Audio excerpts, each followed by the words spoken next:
Ladies and gentlemen, welcome back to the channel. Today we've got another video for you, another topic that's hot on the market at the moment, crypto related, online related. And before we get into that, if you like the content that we're putting out on this channel, please smash the like button, hit the subscribe button, hit the bell.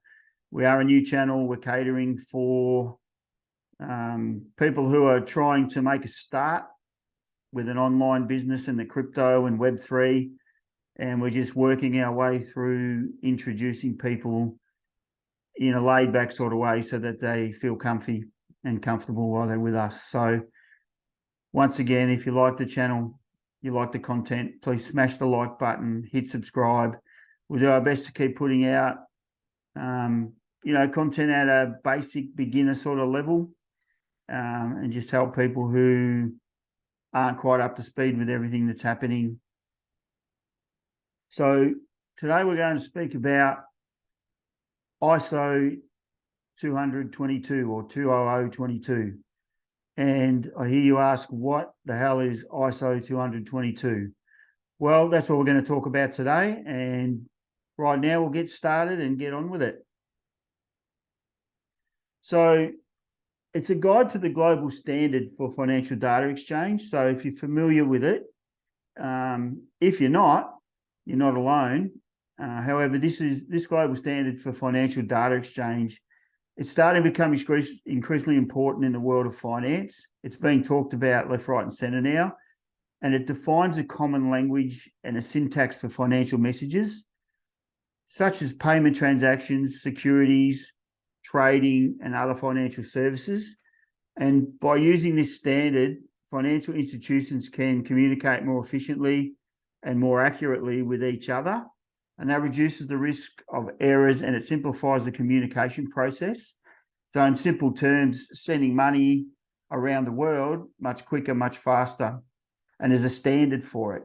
So that ISO 222 was introduced in 2004 and since became the global standard for financial data exchange.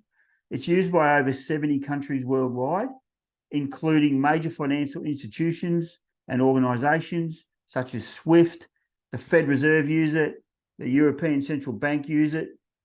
So what are the benefits of ISO 222? Well, first, it simplifies communication between those financial institutions, and it uses a common language and a syntax that institutions can avoid misunderstanding and any errors that can arise from differences in language and terminology. Secondly, it increases efficiency in financial transactions. It standardizes financial messages and it makes it easier to process and reconcile those transactions, reducing the time and the resources required to complete them. So it's simplifying the whole process from start to go. Thirdly, ISO 222 provides a basis for the development of new financial products and services. As the standard is widely adopted, and it really is now, it opens up opportunities for innovation and collaboration within the whole financial industry. So in conclusion, it's a global standard for financial data exchange that it's more than becoming increasingly important. It's here now. And in the world of finance, that's incredible. Its benefits include simplified communication, increased efficiency, and opportunities for further innovation. So as the financial industry continues to evolve, it's going to likely play a critical role in shaping its future. And ISO 222 is not a coin or a cryptocurrency itself, but it's rather a global standard for financial data exchange used by financial institutions. Now, however, there are some cryptocurrencies and blockchain networks that have implemented the system messaging standards for their transactions. So some of those examples, and they're known around the traps as the ISO 222 coins. There are others that'll probably come on, but they include XRP. Ripple is a cryptocurrency and a blockchain network that uses XRP token for transaction. So Ripple's payment protocol called RippleNet has implemented ISO 222 the messaging standards for its transactions. So this allows for more efficient and more standardized communication between those financial institutions using RippleNet. And it's important to note that Ripple and XRP are not the same thing. There's also Stellar XLM. That's a cryptocurrency and a blockchain network that uses XLM token for transactions. And Stellar has also implemented ISO 20022 messaging standards for its transactions. And that's allowing for more streamlined communication between the financial institutions, and it's also giving easier integration with existing financial systems. Another business or crypto is Ethereum, ETH. It's a blockchain network that allows for the creation of decentralized applications and smart contracts, so dApps. And while Ethereum does not natively support ISO 20022 messaging standards, there are innovations such as, or some projects that aim to bridge the gap between the traditional financial system and the blockchain, and it networks like Ethereum.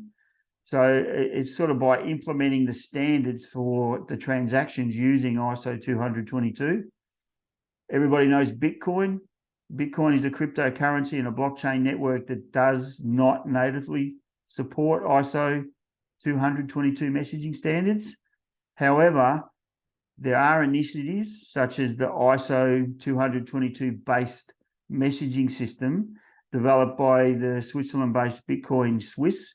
They aim to bridge the gap between traditional financial systems and Bitcoin transactions.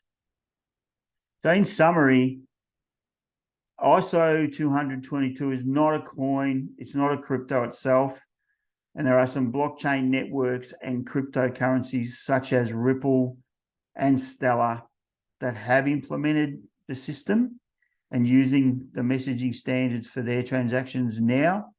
Ethereum and Bitcoin have also seen initiatives to bridge the gap between the traditional financial system and blockchain networks by implementing this system and using the standards for the transactions.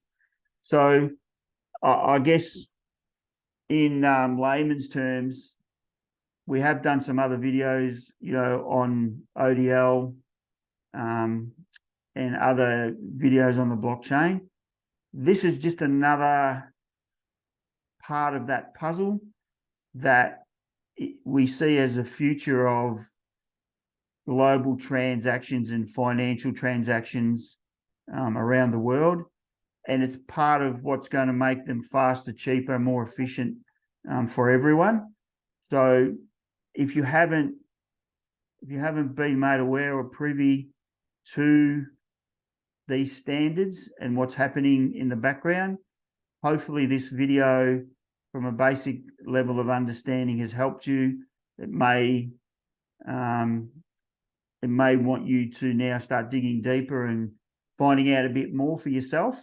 And that's what we're trying to promote, trying to get people to see what's happening, understand it, and then go off and do their own research and find out more about it, so that they're not just getting their information from, someone who's done hours and hours and hours of research and they're just doing a half-hour video or whatever, and you're just getting the basics. You need to do a bit of research for yourself. But the main aim of this video was to give an introduction. So I really appreciate your time. Please like and subscribe to the channel. Hit the bell for the notifications of any other upcoming videos, and we'll see you in the next one. Thank you for your time.